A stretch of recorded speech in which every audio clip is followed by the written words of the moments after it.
All right, I'm here with Dave Anderchek now from Jabba Construction. And Dave, you are working on a very an interesting project now. You're renovating a house on Saskatchewan Crescent. It's over 100 years old, and that provides some challenges, doesn't it?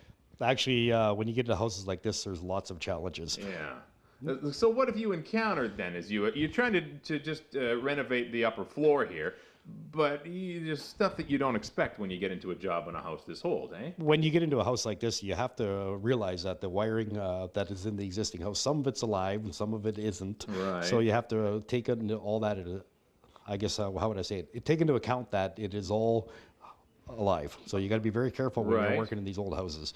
Okay, and then some of these houses, the heating isn't where it probably needs to be. There's things you're going to find in the walls and in the attic and stuff like that. Yeah, with the heating systems in these houses, most of the heating was out of the inside walls. So now we've opened up the floors and we revented to the outside walls. So your heat system actually blows out the outside walls.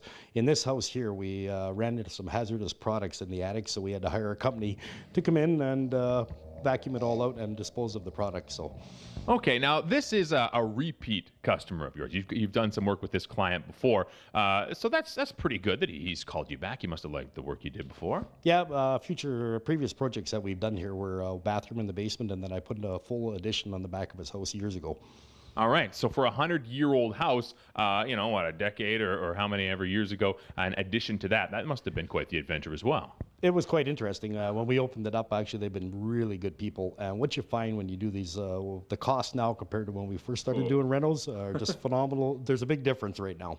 Okay, and then he also wanted to maintain all the trim, the original trim of the house, but you're redoing the windows. So again, challenges, right? Yeah, the challenges with this style of house is that when you want to maintain the existing trims, you have to look at what type of windows you can put in there without disrupting the trims. So when we take these windows out, we're also going to be insulating in behind the existing jambs. So there's a bit more work than just popping windows in, and they're window inserts, but there's no sense putting new windows in a house like this if you don't insulate what's behind there, because chances are there is none. Okay, so how much more work is this involved than just doing even building something new? You spend a lot of time tearing it apart. Yeah. Okay. You're going to spend a lot of time. We're going to be busting open more walls here yet with the plaster. It's the old cement-based plaster. So you have to do a lot of dust confining and make sure that you don't blow it through the house. So there's going to be a lot of stuff like that you get into. That's what takes the time. Okay, well, you got to be careful, and it's the hazards of working with very, very old buildings, but I'm sure it's very rewarding once it's done too, right? Most of the homes that we do like this look just gorgeous when they're done. Yeah. So. Okay, well, I mean, it's Saskatchewan Crescent, right? A lot of beautiful homes, so the fact that you're, making it even more beautiful, that's pretty cool. You're still, whichever way you look at it, we're still increasing the comfort of this couple that live in this house. Yeah. So, yeah, they're putting a big bedroom in here and walk-in closets, and so it'll be very unique when it's done. All right, it's Dave Anderchek from Jabba Construction, another really cool project underway.